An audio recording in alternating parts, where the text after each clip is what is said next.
হাই friends, আপোনালোক সকলোকে মোৰ অসমীয়া হাউচৱাইফ চেনেলৰ নতুন এটা ভিডিঅ'লৈ স্বাগতম জনাইছোঁ। আশা ৰাখিছোঁ আপোনালোক সকলো ভালে আছে। এইটো যে দেখিছে, এইটো ভিটামিন ই কেপচুল।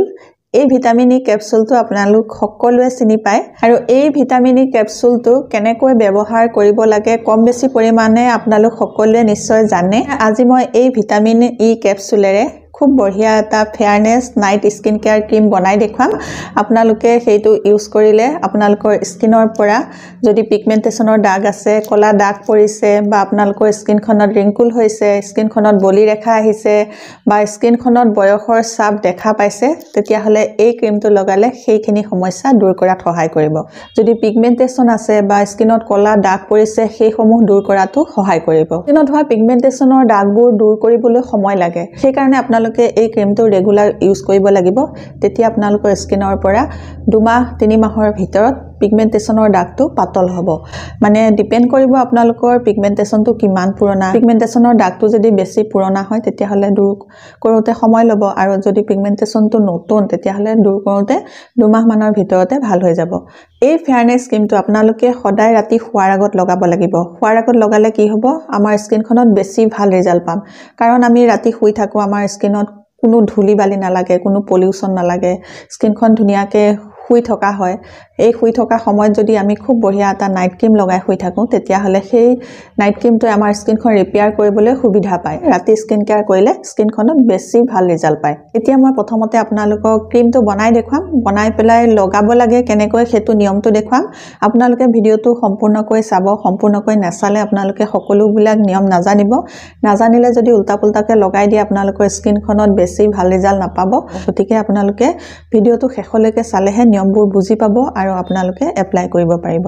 এই vitamin E fairness skin care night ক্ৰীমটো বনাই দেখুৱাৰ আগতে আপোনালোকলৈ এটা ৰিকুৱেষ্ট আছিলে। আপোনালোকে যদি মোৰ এই ভিডিঅ'টো ভাল পায় তেতিয়াহ'লে মোৰ ভিডিঅ'টোত এটা লাইক কৰি দিব, আৰু আপোনালোকে এতিয়ালৈকে যদি মোৰ অসমীয়া হাউচৱাইফ চেনেলটো ছাবস্ক্ৰাইব কৰি লোৱাই নাই তেতিয়াহ'লে সোনকালে ছাবস্ক্ৰাইব কৰি ল'ব, আৰু আপোনালোকৰ ফ্ৰেণ্ড চাৰ্কুলৰ লগতো মোৰ এই ভিডিঅ'টো শ্বেয়াৰ কৰিব। এতিয়া মই আপোনালোকক ক্ৰীমটো বনাই দেখুৱাম।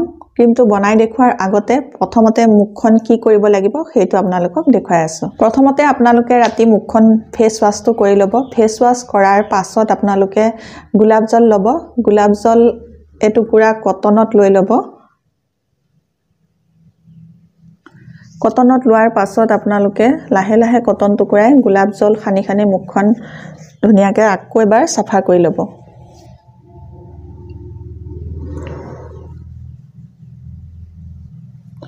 এনেকৈ চাফা কৰি লোৱাটো বহুত জৰুৰী হয়, কাৰণ মুখত বহুতো পলিউশ্যন লাগি থাকে। দিনটো ধূলি বালি মুখত লাগি আমাৰ স্কিনখন বহুত ডেমেজ হৈ থাকে। সেই ডেমেজটো ৰিপেয়াৰ কৰিবলৈ ক্ৰীমটো লগোৱাৰ আগত আমি প্ৰথমতে স্কিনখন চাফা কৰি লোৱাটো বহুত প্ৰয়োজন। স্কিনখন ভালকৈ চাফা হৈ থাকিলেহে তাৰ ওপৰত এটা ক্ৰীম লগালে সেই ক্ৰীমটোৱে ভাল কামত দিব। আপোনালোকে 2 মিনিট এনেকৈ মাছাজ কৰি কৰি গোলাপ জলেৰে মুখখন চাফা কৰি ল'ব লাগিব। এতিয়া মই মুখখন চাফা কৰি ল'লোঁ। এতিয়া এই ক্ৰীমটো লগাবৰ কাৰণে মুখখন ৰেডি হৈ গ'ল। ক্ৰীমটো লগোৱাৰ আগত প্ৰথমতে আপোনালোকে ফেচখন ৱাছ কৰি ল'ব। ফেচ ৱাছ কৰাৰ পাছত গোলাপ জলেৰে আপোনালোকৰ মুখখন আপোনালোকে চাফা কৰিব। কৰাৰ পাছতহে আপোনালোকে এই ক্ৰীমটো লগাব। এতিয়া মই আপোনালোকক ক্ৰীমটো বনাই দেখুৱাম। তে ব'লক চাওঁ ক্ৰীমটো কেনেকৈ বনাওঁ। এই ক্ৰীমটো বনাবলৈ আমাক প্ৰথমেই লাগিব নাৰিকল তেল। সেইকাৰণে মই লৈছোঁ এইটো নাৰিকল তেল, আৰু এতিয়া আমাক লাগিব নাৰিকল তেল 1 চামুচ।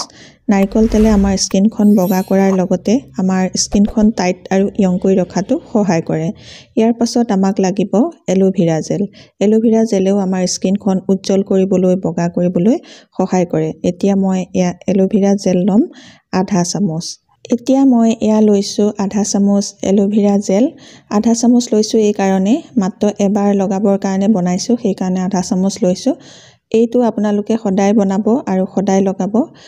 ফ্ৰেছ বনাই ফ্ৰেছ লগাব লাগে। এবাৰ বনাই বহুত দিনৰ কাৰণে থৈ দিব নালাগে। এতিয়া মই ল'ম এইটো ভিটামিন ই কেপচুল এটা। ইয়াতে মই এতিয়া ভিটামিন ই কেপচুল মিক্স কৰিব লাগিব। ভিটামিন ইয়ে আমাৰ স্কিনখন য়ং কৰি ৰাখিবলৈ সহায় কৰে আৰু আমাৰ স্কিনখন হেল্ডি কৰি ৰাখে। বহুত বয়সলৈকে আমাৰ স্কিনখন ভাল কৰে। সেইকাৰণে মই লৈছোঁ ভিটামিন ই কেপচুলৰ অইলটো এয়া। ভিটামিন ই কেপচুলটো লোৱাৰ পাছত গোটেইকেইটা বস্তুৱে মই মিক্স কৰি লৈছোঁ। ইয়াৰ পাছত মই ল'বলগীয়া আৰু এটা বস্তু আছে, সেইটো লৈ ল'ম। ইয়াৰ আগতে আপোনালোকক জনাওঁ যে এই ক্ৰীমটো লগোৱাৰ কিছুমান নিয়ম আছে। সেই নিয়মখিনি মতে আপোনালোকে এই ক্ৰীমটো লগাব লাগিব। গতিকে ভিডিঅ'টো শেষলৈকে চালেহে আপোনালোকে এই নিয়মখিনি জানিব। সেইকাৰণে আপোনালোকে নিয়মখিনি জানিহে এই ক্ৰীমটো লগাব। এতিয়া মই ল'লোঁ এয়া নেমু ৰস ৩-৪ টোপালমান। আপোনালোকৰ স্কিনখন যদি বেছিকৈ ড্ৰাই তেতিয়াহ'লে আপোনালোকে নেমু ৰসৰ ঠাইত কমলা ৰসো ল'ব পাৰে। নেমু ৰস দিলে বেছি ভাল হয়। এতিয়া আমাৰ ক্ৰীমটো তৈয়াৰ হৈ গ'ল। এতিয়া কেনেকৈ লগাব লাগে সেইখিনি চাওক। এতিয়া মই আপোনালোকক এই ক্ৰীমটো লগোৱা নিয়মটো ক'ম। লগোৱা নিয়মটো জানিলেহে আপোনালোকৰ স্কিনখনত ভাল ৰিজাল্ট পাব। এতিয়া এইটো ক্ৰীমটো তৈয়াৰ হৈ গ'ল। এইটো মই এদিনৰ কাৰণেহে বনাইছোঁ। আপোনালোকে সদায় বনাব, সদায় লগাব, বনাই পেলাই ৰাখি নথ'ব। এতিয়া এই ক্ৰীমটো প্ৰথমতে লগাব লাগিব। ডাঠ লেয়াৰ লগাব, পাতল নকৰিব, ডাঠকৈ লগাব। আপোনালোকে এই ক্ৰীমটো বনাই লগাব। বনাই কিয় লগাবলৈ কৈছোঁ, মানে ইয়াত নাৰিকল তেল দিয়া আছে যে, নাৰিকল তেলটো অকণমান দেৰি থৈ দিলে গোট মাৰি যাব।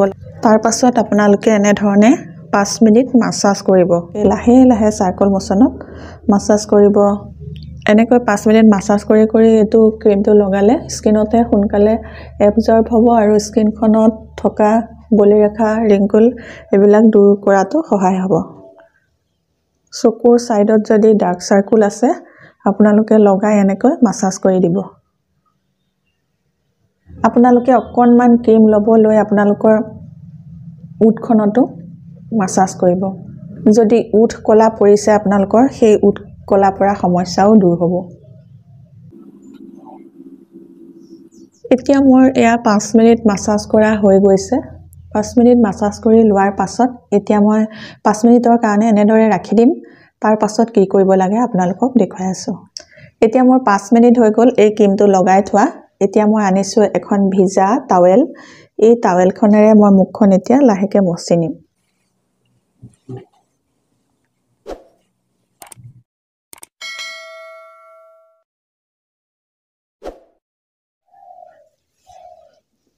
ভিজা টাৱেলখনেৰে ওপৰে ওপৰে আপোনালোকে মচি নিব। মচি নিয়াৰ পাছত আপোনালোকে আৰু মুখখন ধুব নালাগে আৰু ইয়াৰ ওপৰত একো লগাবও নালাগে। এনেকৈ আপোনালোকে ৰাতি শুই থাকিব। ৰাতিপুৱা উঠিহে আপোনালোকে মুখখন ধুব। এনেদৰে আপোনালোকে ৰেগুলাৰ কৰিব। ৰেগুলাৰ কৰিলে আপোনালোকে অলপ দিনৰ ভিতৰতে ৰিজাল্ট দেখিবলৈ পাব। আজিৰ এই ভিডিঅ'টো ইমানেই আছিলে। যদি আপোনালোকে ভিডিঅ'টো চাই ভাল পাইছে, আপোনালোকৰ স্কিনৰ কাৰণে উপযোগী বুলি ভাবিছে, তেতিয়াহ'লে সোনকালে মোৰ অসমীয়া হাউচৱাইফ চেনেলটো ছাবস্ক্ৰাইব কৰি ল'ব আৰু আপোনালোকৰ ফ্ৰেণ্ড চাৰ্কুলৰ লগতো মোৰ এই ভিডিঅ'টো শ্বেয়াৰ কৰিব। নতুন এটা ভিডিঅ'ৰ সৈতে, নতুন এটা টিপছৰ সৈতে আপোনালোকৰ মাজলৈ মই আকৌ আহিম। তেতিয়ালৈকে নমস্কাৰ, আজিলৈ আহোঁ।